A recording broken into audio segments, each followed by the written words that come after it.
ladies and gentlemen, boys and girls. Hey, now that we just saw Evil Woman, that's a great introduction to me. Ladies and gentlemen, boys and girls, welcome to the Cabaret Gallery right here at Gallery Cabaret. Hi! Hello! How is everybody doing? This is a crazy day because we've got a really excellent, cool feature from Mr. Bill Yarrow tonight. Give it up for Bill. And because he actually is having other people read his poetry, and he is reading poems from other people in the middle of his feature, we are going to ask all open mic readers to read one poem. One poem, that is all, nothing more, nothing less. So you get one poem, but because there's going to be a bunch of cool things that are going on throughout the entire feature as well, which is awesome. Which is why I've only got one poem that I was going to read. And I am dressed here in black because, as some of you may have heard from the radio or not, or whether or not you care, Charlie Trotter passed away, renowned chef.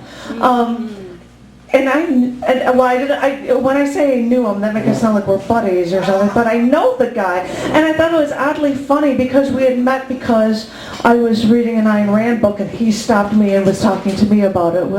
Thought it was appropriate to have a Who is John Galt shirt on underneath my black for this.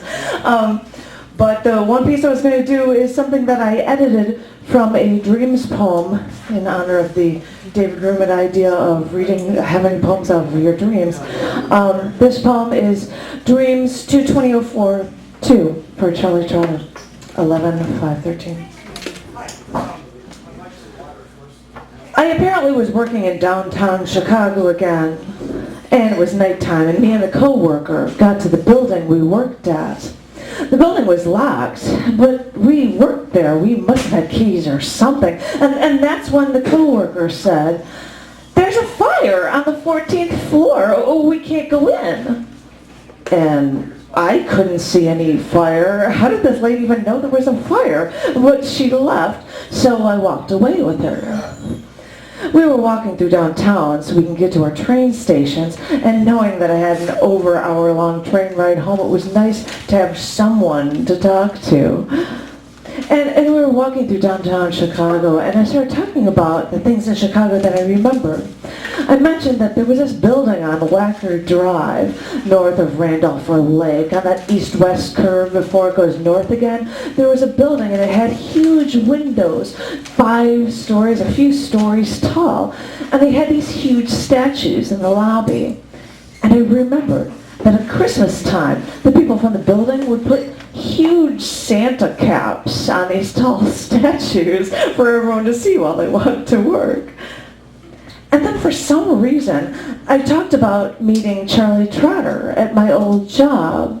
He spoke at our trade show that we created. I was sitting at the front counter before the show started, so to pass the time, I was rereading the Ayn Rand book, Capitalism, the Unknown Ideal. Well, he stopped me when he saw the book, and he started talking to me about Ayn Rand. He even had audio cassettes from her lectures, and he said I could borrow them, but I never met up with him after that trade show. And even though I spent an arm and a leg to have dinner at Trotter's restaurant once, I never got the chance to even see him there and even ask about those stupid lecture cassettes. So then we talked, but then I heard that he had closed down his restaurant so that he could get a master's in philosophy. And I thought, that's amazing. To be such a successful and well-known chef, to just stop working and study philosophy. Maybe I should have had out my Ayn Rand book, Philosophy, Who Needs It, when Charlie Trotter stopped me, but it's still cool to think that on some levels, when it comes to philosophy or when it comes to books, we may both be on the same page. So, as I said, yeah, he was a really well-known chef. I mean, Emeril Lagasse was at our trade shows too, but this was before he had his own show or anything. But you know, as I was talking to her, it reminded me that at one of our trade shows in New Orleans, Emeril Lagasse gave us a dinner to a restaurant, one of his restaurants, Nola's. I thought the name Nola was Emeril Lagasse's wife's name, until I was reminded that New Orleans, Louisiana is NOLA. Yeah, so much for naming your restaurant after your wife, I suppose. I mean, it's not like Charlie Trotter named his restaurant after his wife or anything. But now that I think of it, now I recall, Trotter's is the only restaurant I've ever been to where they pair a different wine with each of your upwards of 10 courses for dinner. I mean, Wine Spectator magazine even called Trotter's the best restaurant in the nation. So, okay, I chose to spend that money for dinner at Charlie Trotter's. And okay, maybe it was worth an arm and a leg. Charlie Trotter. That's for Charlie Trotter. People say this is this amazing work ethic. I'm like, well, all right, awesome. Anyway, as I said, I've got this huge old list of people, and I've got so many newbies. This is so awesome. So, Jean, I'm going to start rattling off the names, and I will say your names to let you know that you're up next. But I've got Jean, I've got Naomi, Naomi, Bob. I've got my sidekick right in the middle of there. Sorry, I've got Kimberly, I've got Machi, I've got Dan, I've got Tom, Jenene, Oroki, Patrick, Jerry, Michael. Oh my God, I've got so many awesome people. So, Jean, you better be ready. And I want a big screaming round of applause for Jean. Come on up here, my love. Yeah, where are you?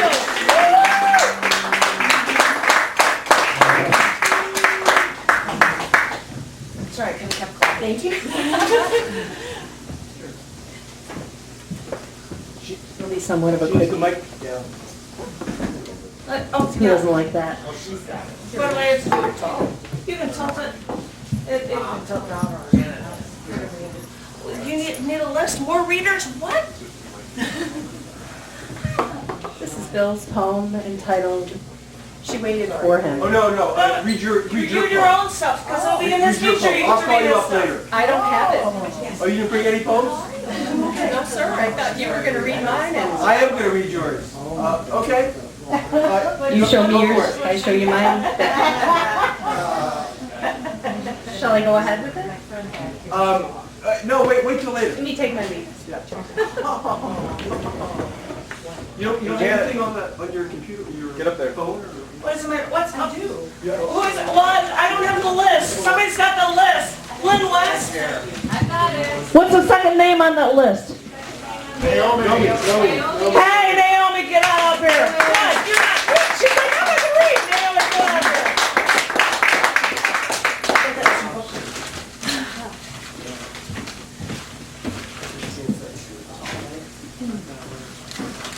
Hello. So I just wanted to mention I got a couple notes. I took a line from Judith Joyce's "My Father the Tree," and I referenced Waldvogel and Eva in here, and that's from in reference to the Master Butcher's Singing Club by Louise Erdrich. Up. You don't have to wear a bra or brush your teeth. Didn't you read my article? You'd probably turn around and knock one of your own kids over. Waldvogel. Meets sliding into too much slidey song. Maybe you should think about getting involved with a man for a change, Dad. Maybe brainstorm Thunder Pound for a hammock sleep rain time at bed into the dark night to trample through Dreesem organs. Why notes not more imitable by wordage? Yeah, I'd die me. Fuck happy. That was what the mirror said late on the last night. Miles to go. It's called a radio. And enjoying your company, Blue. You good dog, you. Eva's hair spun out like gold. She kept such a lovely bathroom they thought she must be rich. Anticlimax about the bones, though. Raise the stakes, Auntie. Husband outside, braising the stakes. Waldvogel, go volume, grow vellum, under thunder, under canopy. Sweatpants and a spoon, Swiss Army knife and canned goods. The dark knight pulled out his pocket knife. He cleaned his fingernails, then popped out the cork, screw red wine lying on the grass, then popped it back in his pocket. Dreesem organs. Did you ever? Oh, but you wanted to, with the birds singing. singeing the leaves above your head and the hot grass under your butt. For breakfast, eat a coconut donut. Slosh the milk into your mouth. It's hard to know who you might hit if you so much as lift your elbows, trying to get them into your ears like notes from a throat or horn of plenty.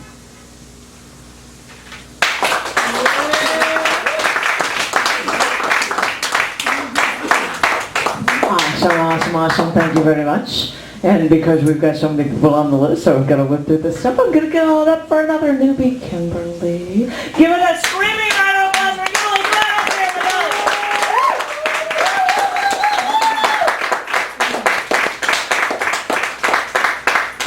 Hello. Got me? All right. Hello. I'm the Giants. Are you? Let's do this. Tell me, am I the giant? Why? My name is Kimberly, but Serenity wrote this. My hair is gossamer. Can you hear me? Yes. Yep. Okay. My face is flawless. My eyes white water lilies. My lips Cupid's bow. My mind is fertile. My soul unsullied. My heart. My heart. Its hair is on fire. Its lips have been cut away. Its mind is dismal. Its soul sullied. Its eyes endless black holes. Love promised, given, then snatched away.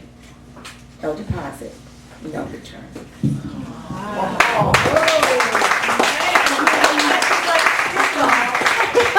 Thank you. She takes it by confidence. You're so awesome. Very good. I love hearing the reading. Thank you.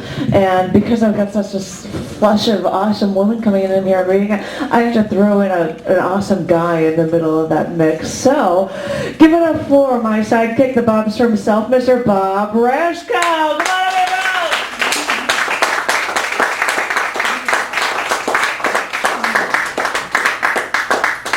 Oh, I thought you were switching me around. That's where I signed up. Yeah, but somebody couldn't make it the first one, and so Oh. you're behind two, so you're in. Oh. So you'd be in a sea of women. That's right, I'm actually second, at least in this round. Oops. Gotta get back in there. There we go. Okay, from Chicago Calling 2013. Collaborating with Tony Renner, this is for David Holland, also inspired by Metamorphose, live in Germany, 1999, from the Prime Directive album.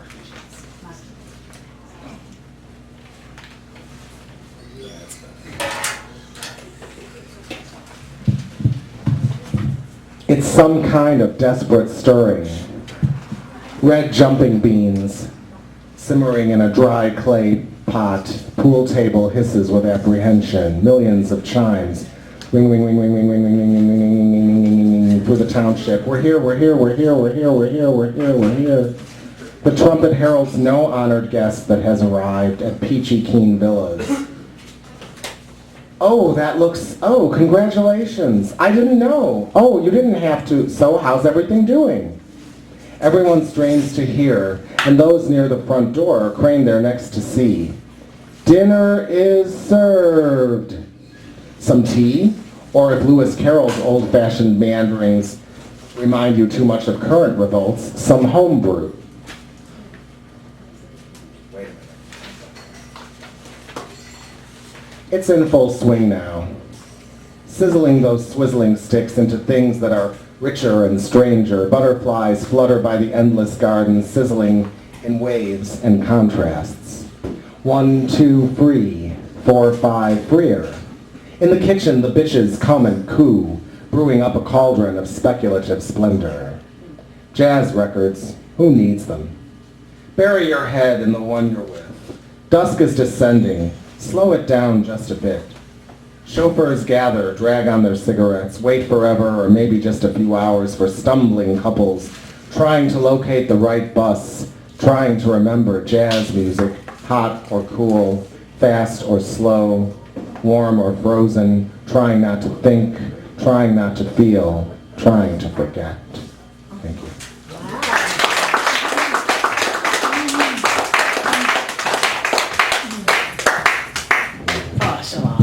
awesome as always.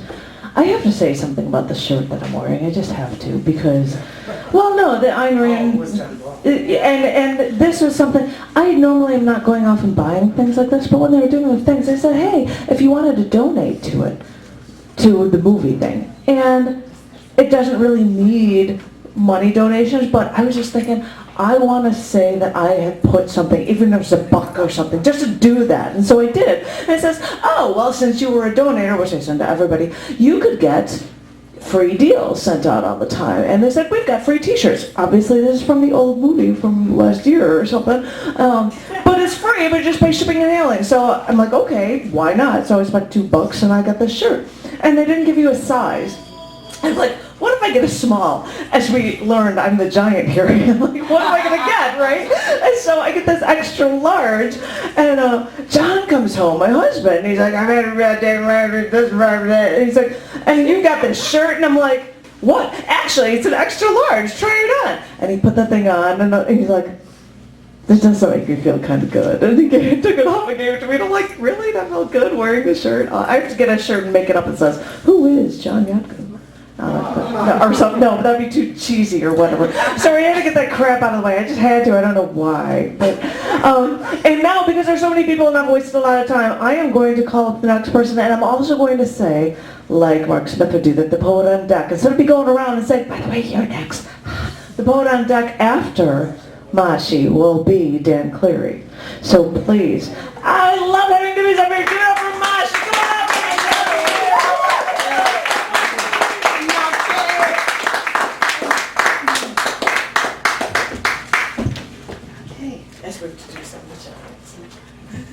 Hello, everybody.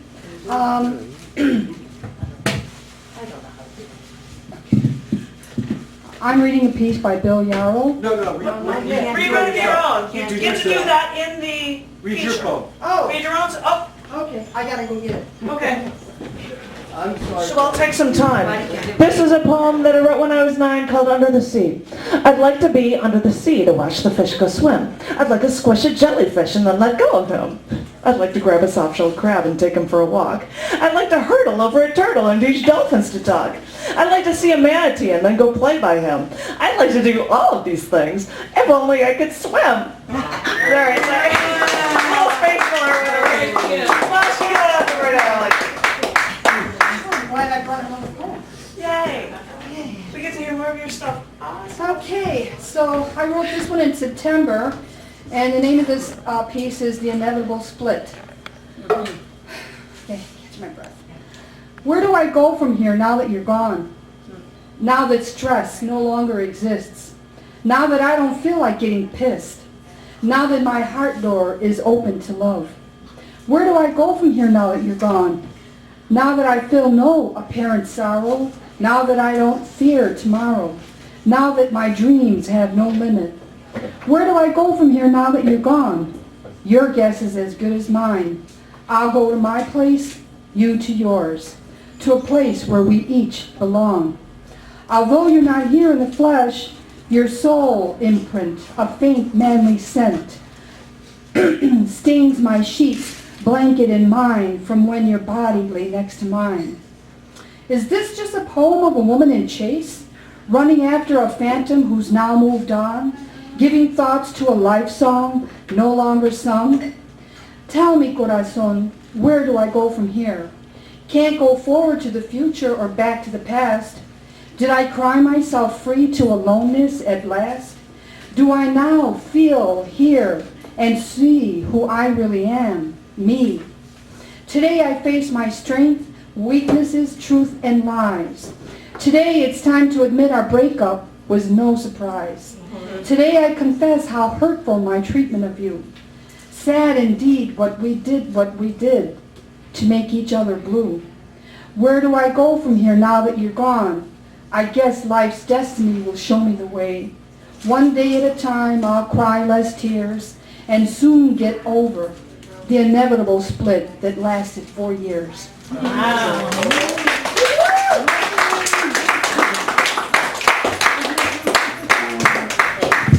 Very cool, very cool. It's a shame that you have to have a feature says, well, come up here and read something of mine, and then I get a whole slew of awesome people coming up. Now, the next person that's going to be up is Dan Cleary, but I want to say the poet on deck is Tom Roby. So please, I love hearing the lyrical notations of this man. Give it up for Dan Cleary. Come on up here.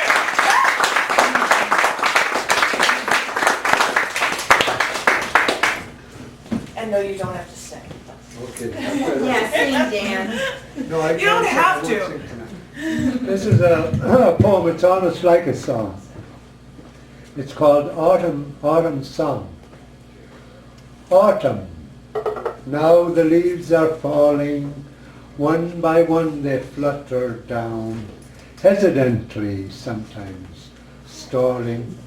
Yellow, green and red and brown, telling us that summer's over. It is gone this year for good. It has been deposed from power, has yielded to another mood. While it lingered, sitting idly, chatting in the sun and shade, all the time dispensing widely, sunlight bright as marmalade. We were very much contented, happy as the day is long, feeling breezes blossom scented, or as lightly born with song. While it lingered in its splendor, in its open-shirted ease, sometimes wicked, sometimes tender, underneath great bosomed trees, we accepted all it told us from its honey-scented mouth, when its breezes would unfold us, blowing softly from the south.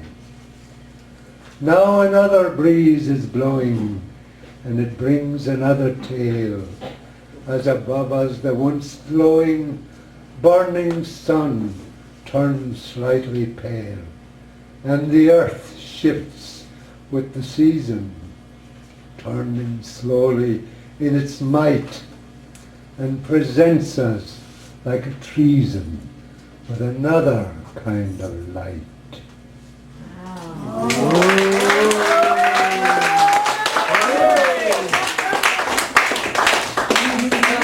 Awesome. What I find so unfair is that I came with a jacket on, and as soon as I get here, I'm like, I'm so incredibly warm, and there he is with his tweed jacket. I'm like, oh, you people, it's like Wayne Allen Jones. I got my turtleneck and my tweed coat on. I'm like, really? Really? I've got it dying here. I didn't want to be in my t-shirt, blah. All right, he's already looking, yeah, he knows that Tom Roby's the next up, but the boat on deck, who might that be? That might be Jenene Ravesloot. So ladies and gentlemen, please give it up for Tom Roby. Come on,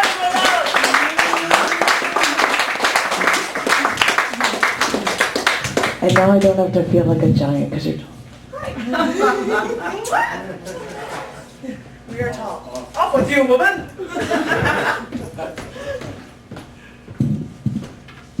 Bill and I traded graveyard poems.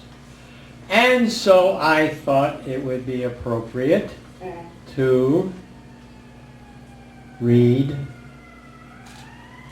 Death Waits on our table.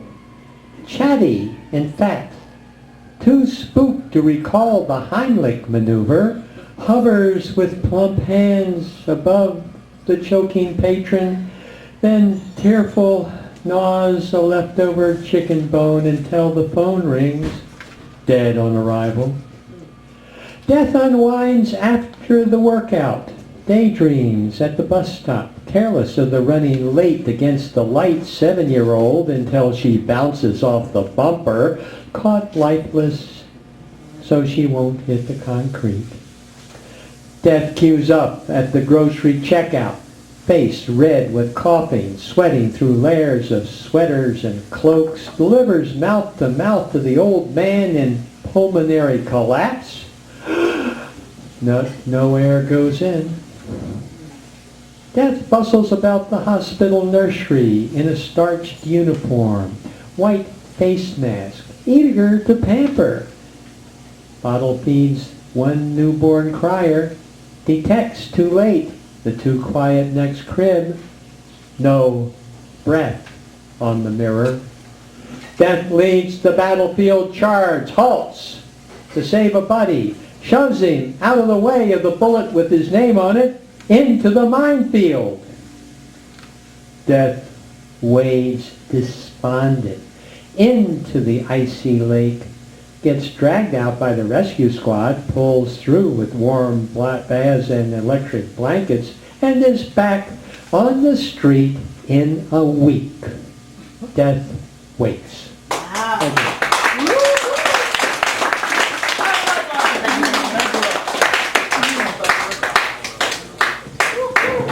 I've got an After Hours bookmark here, and I think it was from Jean, possibly, because she might have been reading something. So I have to ask you, might as well do it right to you right now.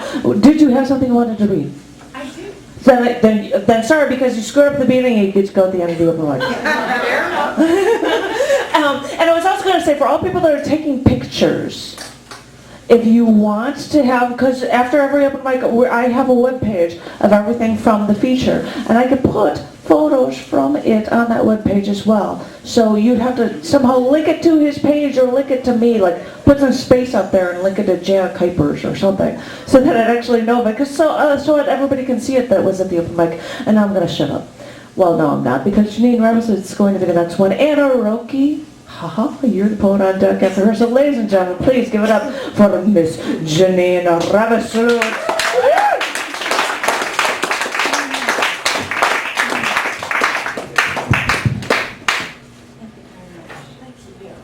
Bunch of shorties here tonight. I'm the giant. Yeah. So I don't know what's on my big. I'm going to do 5 birds. Saturday. I open my eyes and stare out the window at a few clouds that hang there like dingy laundry. Listen to the repo man who's banging on my neighbor's door. Okay by me. Life is a sad song stuck on repeat. Like Billy Strayhorn wrote, all I care is to smile in spite of it. To Monday. I take the train downtown. Who said the legs are the last to go? I'm thinking Bukowski when I hit the sidewalk face down right in front of a guy begging for small change. Maybe this is just a dream, because Rimbo is sitting on my favorite coffee house. He's putting the finishing touches on the drunken boat. He's written in 25 Alexandrine quatrains while I swim in the Seine, drown 50 meters out. 3. Wednesday. Chain smoking will get you dead. I'm going there anyway, so I light up another Lucky Strike, the kind of cigarette my mom used to smoke. Listen to another debt ceiling debate. No wonder Hart Crane jumped ship after exclaiming, "Goodbye, everybody." He couldn't stand it anymore. 4. Friday. My neighbor passes me on the stairs. He's going down. He'll die like Baudelaire in 2 years, semi-paralyzed, and no one will give a damn. Why should I tell him? 5. Sunday. I open my eyes, stare out the window at a few clouds that hang there like dingy laundry. Listen to the repo man who's banging on my neighbor's door. Okay by me. Life is a sad song stuck on repeat. Like Billy Strayhorn wrote, all I care is to smile in spite of it. Thank you.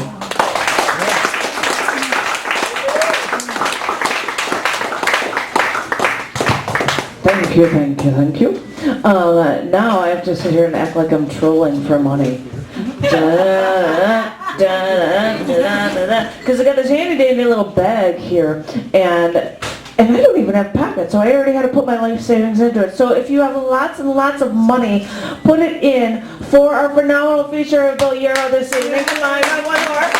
Yeah. And I'm even going to start by throwing at you first, Manny. So you get to pass that on back. And even though Oroki's the next one up, she's gonna get this later on. She has to put her on too. She does. And people are taking pictures. I'm like, this is the coolest thing. And I just want to say, oh, by the way, Patrick Hurley, you're going to be the poet on deck after this. Please give it up for our Roby. Come on up here, my love. Right there.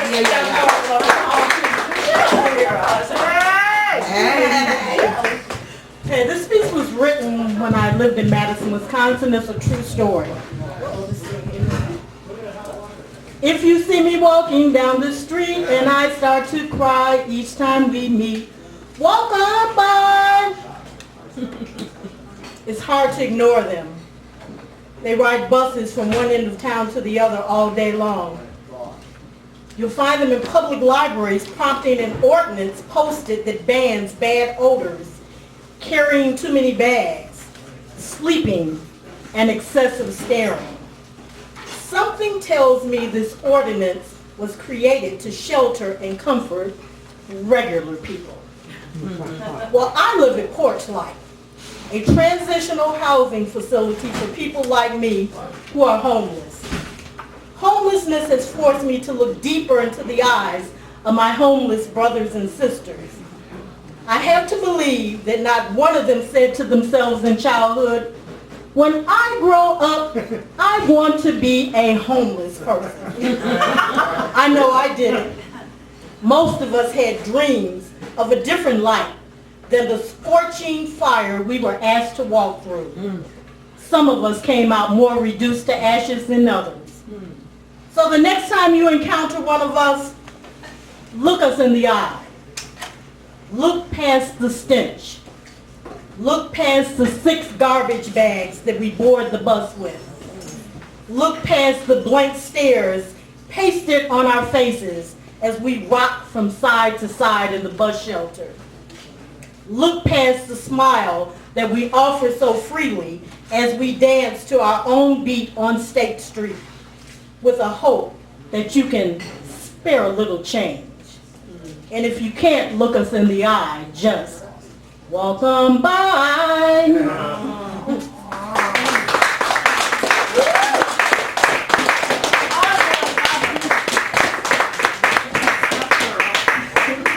Getting a little lyrical in there. It's awesome. That's so. And I see Patrick walking up already, and and then my other quasi-musical, Jerry Pendergast, will be next. But please give it up for Patrick Hurley. I should actually say who has a feature, the first one in 2014 on January 15th, and he did just finally send me his stuff to appear in what I would plan to be a collection book of poems from features from this open mic. So that means, Bill Yarrow, you can choose a piece. Anything from whatever was read tonight and send it on over to me, that would appear in the book. And other people can do that as well. And when I get enough crap to put it together, I'm going to have a book of all you awesome people. The chosen few with the stage and everything. So it needs to be here. So what's her name? I think he may have. I can't be sure, but I think he may. So this might be one of the ones that are in there, or if not, it will be in my 9th book, which I'm almost done with.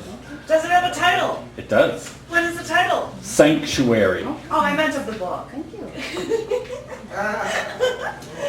They called me God, made offerings, and worshipped me. I laughed in their faces. They said, and said they were naive. They said, surely you must be a god to laugh at us in such a way. They called me sage, Buddha returned, and followed me to hear me speak, but all I said was gibberish. This is prophetic, they cried. The true meaning of life rests in your words. They called me pious and righteous, bowed before me on rugs, saying, truly Allah guides me, while I drank and smoked, entertaining their youth, wiping my feet on the rugs as if welcome mats. He comes to bless my sajada, they proclaimed, while whipping themselves. They called me omnipotent. I simply answered their questions with whatever came to my head. Truth or relevance played no part in my response, but that I responded was enough to be a genius in their eyes, so hungry for food. As I awoke, my head in a pool of blood, they proclaimed, "He has risen from the dead. Surely you are divine." I said, "Dead? No. Passed out drunk? Yes." "He has taken a spirit quest. We must follow," they said. "Do as you like. Just remember, the ground is hard," I said. The day came when they went away, saying, "He is a false god, tricking us into subservience. He laughed in our faces, spoke in gibberish, smoked and drank and bedded our women, filled our heads with lies. Then off they went to follow another. At last, true sanctuary," I said.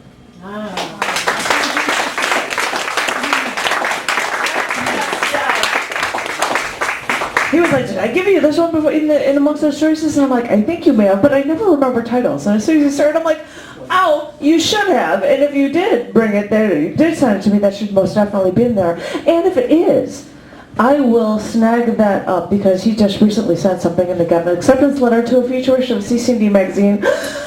I got so much stuff to say I can't even catch my breath.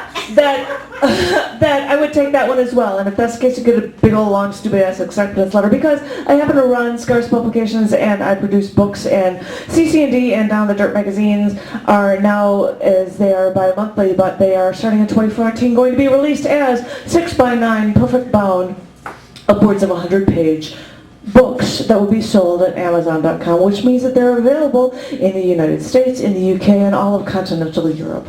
Which is really kind of cool because right now with the printer I have, it's like you've got to pay $40 to have it shipped from the States to go, which some people actually do, which blows my mind. But I'm going to have it so that these magazines can actually be more global, which is awesome. I just like that. It makes me happy when I can do this crap for my magazines. I'm like, yay, it's going global-ish or something. So I'm sorry I'm babbling. But I got all this stuff to say, and that means you'd have another one. And if I have Sanctuary, which I think I might, then not only will it be in the chosen few when that comes out, whenever that gets filled. Well, because everybody's like, "Oh, and I just forget to sign stuff, and I forgot to hawk people and yell at them enough to do it." So, but if I have it, it's also in CC&D. And yes, I know he's sitting there like a very good pious boy at the piano there. Jerry Pendergast will be next, and Michael Hoag. Yay! You're the poet on deck. So please, ladies and gentlemen, give it up for Jerry Pendergast.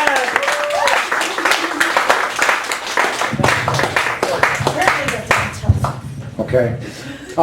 Yeah, it's a pretty good on-deck circle. I've been swinging my imaginary bat. This is called National Security. Extra ears on the wires, extra clear receivers, mouthpieces. Private line becomes a party line. Walls, floors amplify voices. Feed ears, electronic and human.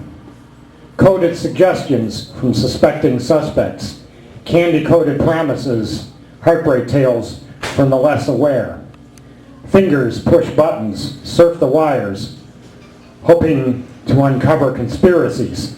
Electronic and human ears listening to playbacks. Hands, ears, eyes dig through printouts, absorb recordings for spoken, written statements outside the bipartisan consensus.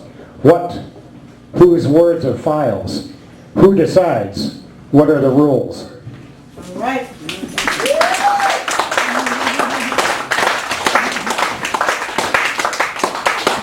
Just to be cocky, I wanted to say I'm the one who decides. No, I'm just being an ass. Sorry, no, there's nothing that was awesome. No, I'm sorry, I'm just being an ass. But I was going to say something about our next poet up, who is Michael Hoag, and Bob Lawrence, by the way, you're the poet on deck after him. But I wanted to say this, and he didn't, Michael Hoag didn't hear this news, and I don't know who here did. I've hung out with Michael Hogan one time at this place when it used to run at the cafe. We're like, let's go hang out at a bar afterward. And he's like, okay. And so we go leaving, and when we leave the cafe, he's like, I don't have my keys. I must have left them in the cafe and it's closed. I'll sleep under my car. And I'm like, you're not gonna sleep under. I'm like, I happen to have Baki's number. And I call and he's like, I'll be there in a half hour. I'm like, okay, well, do you want to go have that drink? We'll go down the street and have a beer. And so we came back and had the beer. And I wanted to say all that stupid stuff because he didn't know, and I don't know how many hadn't heard. A while ago, Baki and his wife went on a trip back to their home, their old country, their home.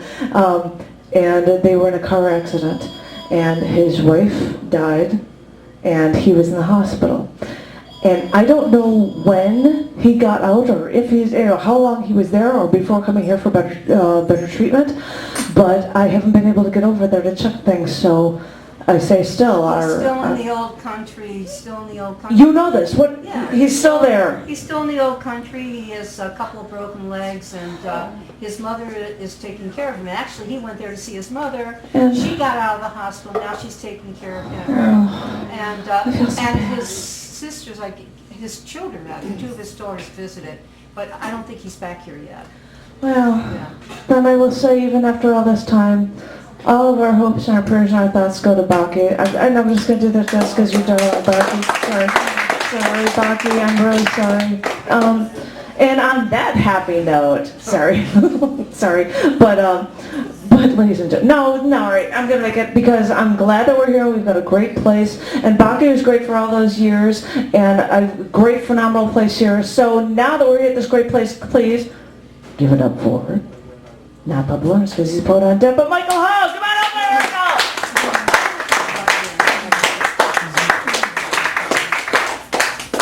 Sorry, that was sanitary news before. That was awful. I didn't know that about Baki. No, we just found that out, yeah. Oh, I hope he comes back to his restaurant. It was amazing. He had the best The bread. best bread! And the only place in Chicago you could smoke. And it's a perfect poet. He had that hookah bar thing, and I want to change Still in it. operation. He just It's still there, it's still going on, but he is just not there in it right now. So if you want to hang out at the cafe, yeah.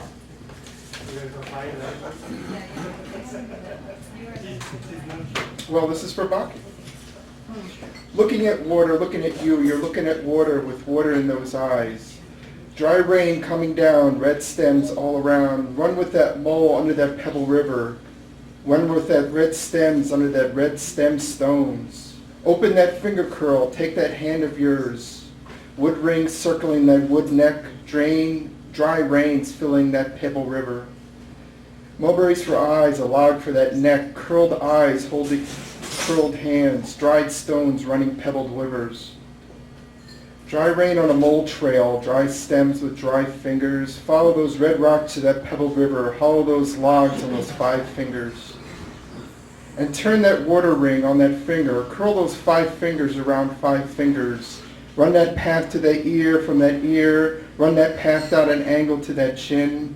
And with mulberry eyes and water for ears, red rocks for fingers, holding red rocks for fingers, holding red rocks for fingers with red rocks holding.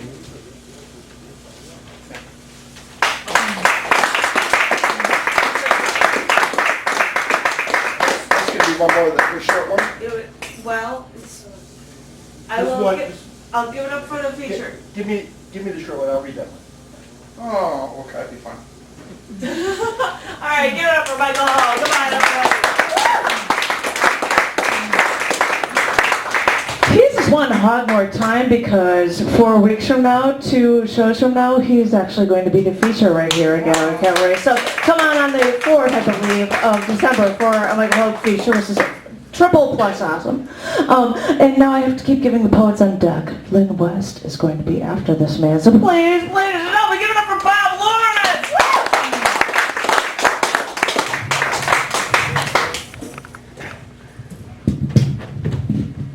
Late summer walk in the nature preserve. 1, a clearing. I pause, close my eyes. Wash me, sun. Purify me. Bleach my bones, scour my skin, bubble my brain, eviscerate my viscera. Render me as light, malleable light, in the form of smoke, dense, curling smoke. 2, the toddler walking toward me on the path of wood chips bears an uncanny resemblance to me in a 60-plus-year-old photo on page 1 of my family album. Does the nature preserve harbor a portal to the Twilight Zone? Nah, the kid's wearing a Cubs hat. In the photo, I'm wearing a Yankees hat. Little loser. My mini triumph? Short-lived, for the child is a walking emblem of my own mortality. 3. Goldenrod is in bloom. Its delicate spires remind me of my wife's feather dusters and of a sunny day 60 years ago. So entranced by the brilliant yellow of goldenrod blossoms in the vacant lot across the street, I darted back to the house for a pair of scissors so I could prepare a surprise bouquet for my mother.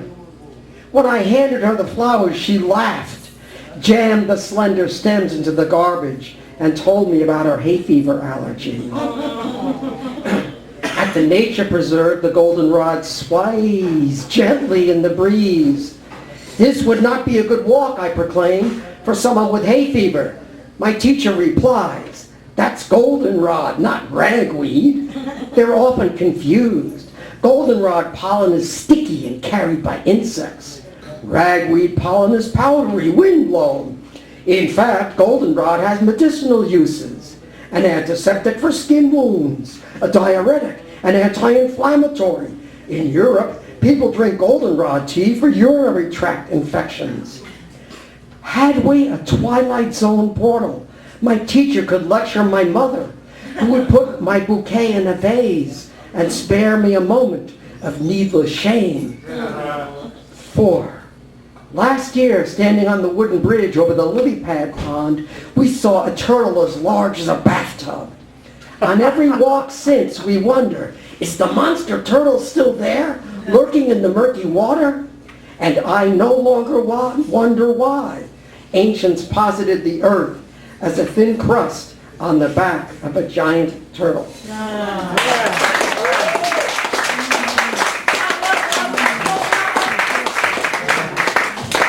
Awesome. Thank you very much. I'm sitting here with my bag like I'm still trolling for, I don't know how to, screw it. I'm not going to worry about it, but if anybody has missed out,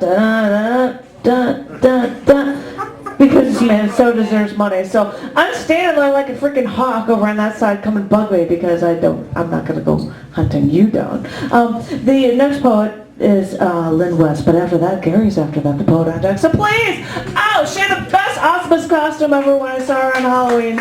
So give it up for Lynn Wwst. Come on!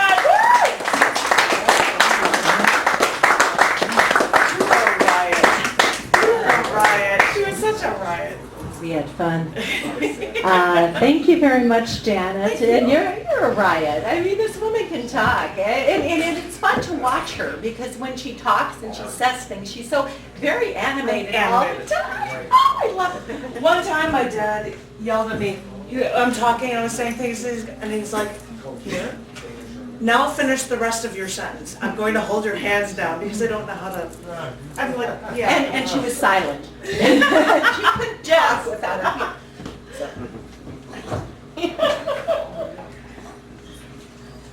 As long as he needs me, I know where I must be. I'll cling on steadfastly as long as he needs me. Yeah. As long as life is long, I'll love him right. And somehow I'll be strong as long as he needs me. When you are lonely, when you are alone, when someone needs you, you love them so.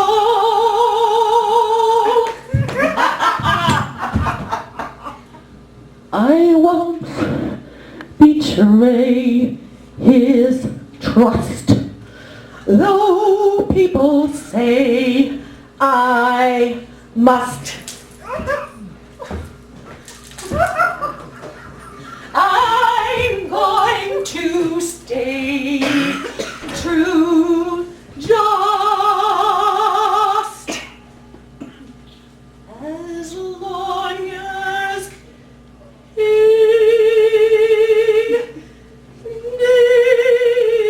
needs me.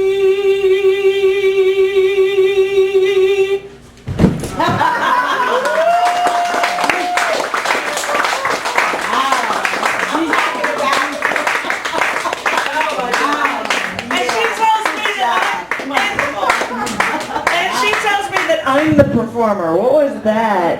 Shush. That was great. All right, now we got to figure out how to be able to close this out. See, this is why I like, why? There we go. As I said, well, we know that Gary's next, but, oh, yeah, that's the one. I don't think I have anything. So, Jean, you're going to be the next one that's up here. But I think I've got another newbie. So, thank you. We'll have to bring it along. Give it up for Gary. It's really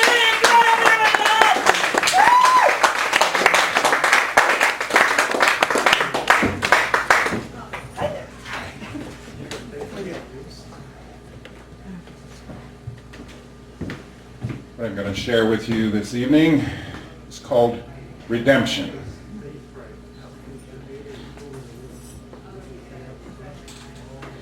The small boy treads the dusty ditch mostly unseen or ignored by passing traffic.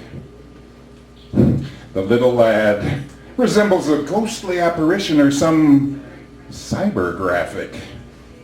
With supreme concentration, he labors to find hastily discarded bottles once hurled from moving vehicles. He favors long-necked, bulbous, glass container models that fit neatly in his big burlap sack and chime muffled musical tones as he drags it behind or bears it on his back. This is so cool! I'm gonna be rich, says he. Each piece of treasure will render 2 cents. Sweat equity, his only investment, he will clear sheer profit when he presents his hefty haul as worthy testament to his hard-earned, time-consuming toils. He knew not where the empties were taken after being traded for cash, these spoils. He knew the booty was not forsaken. 'Twas somehow renewed as if by magic. Washed clean, renovated, resold anew. Such bottles not meeting ends so tragic, but instead being restored and reused. Was I that youth who gleaned glass refuse? No. I was an empty vessel redeemed, cleansed, refilled, renewed, resold, and one who's made whole and better than ever dreamed.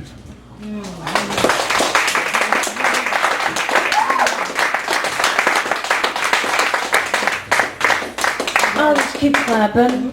All these newbies here are just awesome, awesome, awesome, awesome. So I have to beg of you, each and every one of you, every other week, we are here for the Poetry Open Mic. I would love it if you guys would come between 7 and 9. The next one's in 2 weeks. So please come on by, or chaoticarts.org/cafe. Get the schedule, come here, you can schedule your own feature even.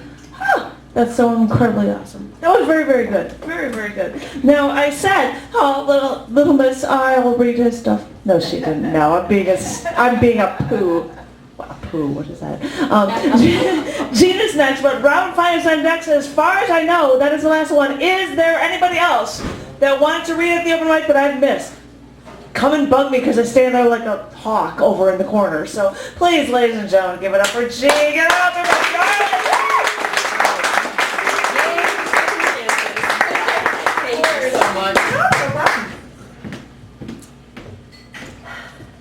El Corazón de Picasso, an exhibit. I came home today awash with Picasso, having a gouache crush on his paint-splattered pants. He who treated life like a never-ending contemplative breakfast, after the tendrils of her night had inspired him. If now were then, I'd push her off her chair and take him back to bed. I hear he knew blue hunger for a time, but never seemed to grieve the canvases burned to survive that Paris winter. They fueled him far beyond the hour of desperate warmth, and the roses that followed, for the usual manly reasons, are worth more than summer. So I have fondled my morning toast and coffee while having these thoughts, taken her place as his spent lover, and wait like a still life fruit, ripe with the telling of his gifts. Thank you.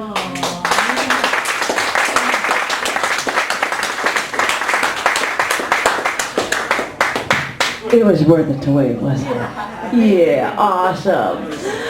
The next, and as far as I know, the last quote that's going to be up is a Miss Robin Fine. And I will say that I am working on, we'll have to figure this out, Esteban, Robin, get a couple of the science geeks up in Kenosha, and we could have like this we'd have a science poetry reading thing. Just like this private thing, and we'll do that. So we're going to figure that crap out. But in the meantime, please! Oh, she'll tell you about the art fest. Yeah, give it up for Robin. Fine, Robin!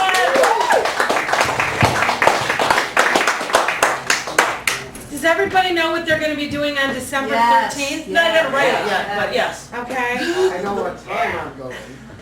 Fine Arts Festival. The Fine Arts Building has a huge celebration, winter celebration every year in December, and we are curating it. We have over 30 poets that are going to be performing. We're the hottest ticket at this event. Hottest! It is the hottest ticket. Hottest! So I encourage, there's music, there's art, there's dance, you name it. All 10 floors are open for people to come in. It's free. There's champagne, there's hors d'oeuvres. It's amazing, and we are on the top floor. Like I said, we have over 32 poets. There's quite a few that are here, and Jerry's going to be part of the open mic. From what time to what time? 6 p.m. to 10 p.m., and then the open mic is from 5 to 6. There's about 7 or 8 poets per hour, and it's some of the best page and stage poets in Chicago. So you guys know where you want to be. We put up a Facebook event today, so take a look at it. You guys come and come. It's going to be a lot of fun. Every year it gets better and better and better. So, and of course the poetry gets better, of course. This is something new that I'm kind of working on. Not sure where it's going to go yet, but it doesn't have a title. Chocolate dove glides along sunset in syncopation with the moon. She is Cleopatra incarnate. With the curve of her hand, she will tell you a story of Maharaja knights and painted veils. She is the dream behind eyelids, translucent fantasy, liquid gold courses through veins of her imagination. Half angel with pretense of romance, her hips offer no protestation. She will draw you in with the rhythm of her skin, quench her thirst on your desire. There is God in the sway of her breast. She will paint you a universe of longing and desire in shades of rubies and emeralds. All you need is a glimpse to breathe in her beauty. There is God in the rhyme of her body. With each thrust of a hip, she calls to the beat of a Bedouin's drum. Each footprint etched in sand, you ache to drink in her desert heat. Sandpaper rough, always just out of fingertips' reach. She is your Persian princess, if only for pretend. Pray for a taste, if only she will let you capture her shadow. All right?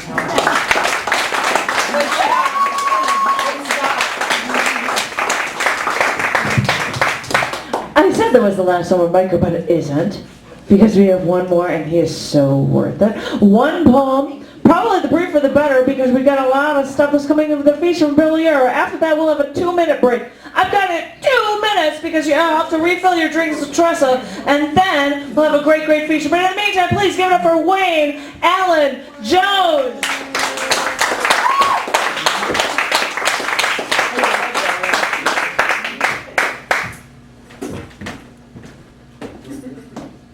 Silence. I have not had to hang up before if no one picked up. I could think of a message to leave and not be lulled into syncope by a synthetic voice reciting the endless horizon of option. Apparently, no one wants my business. Leaning back, away from the silence, eyes closed, I see in a slow motion flyby the washed out image of a city beyond through a double layer of broken windows of an abandoned seat of bureaucracy, which I will discover later is a building I know in Detroit. Not some bombed out European city like Dresden or London. Filmed recently, not restored from World War II newsreels.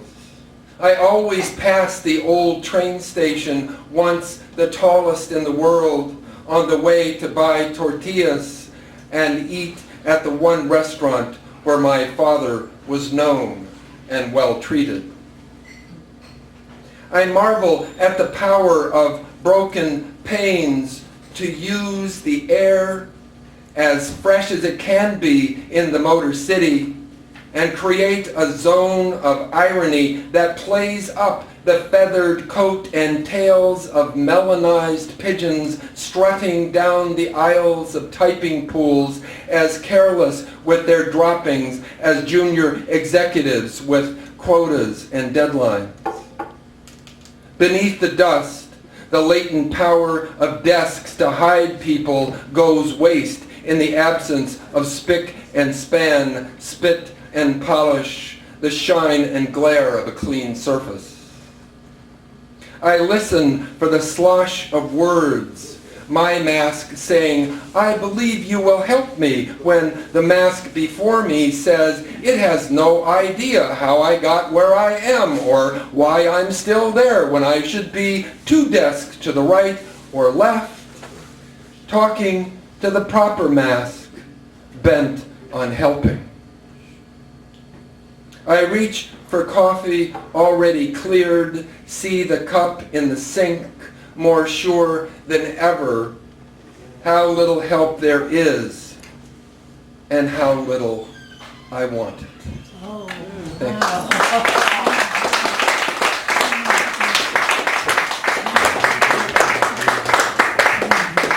I even brought up that man earlier tonight. I'm like, you know, these men come in here and they've got, it's like Wayne L. Jones. You're going to have like a turtleneck on and a jacket on. And I'm like, I have to take my jacket off. I'm boiling. What is up? That was awesome. Thank you very much. And I think because I've got a book series release in June that I'm going to do right around my birthday, I might have to pull the same kind of thing as what Bill Yarrow is doing for his thing and be like, does somebody want to read something of mine? And we'll do something like that or something, because I don't think I could get a crowd this awesome if I'm just going to come in for a feature or something. I love all of you here that saw something. It's freaking awesome. So, 2 minutes. 2. She's going to be so busy. Hi. I love you, Tressa. I do. 2 minutes and we're going to have a great feature for Bill Yarrow.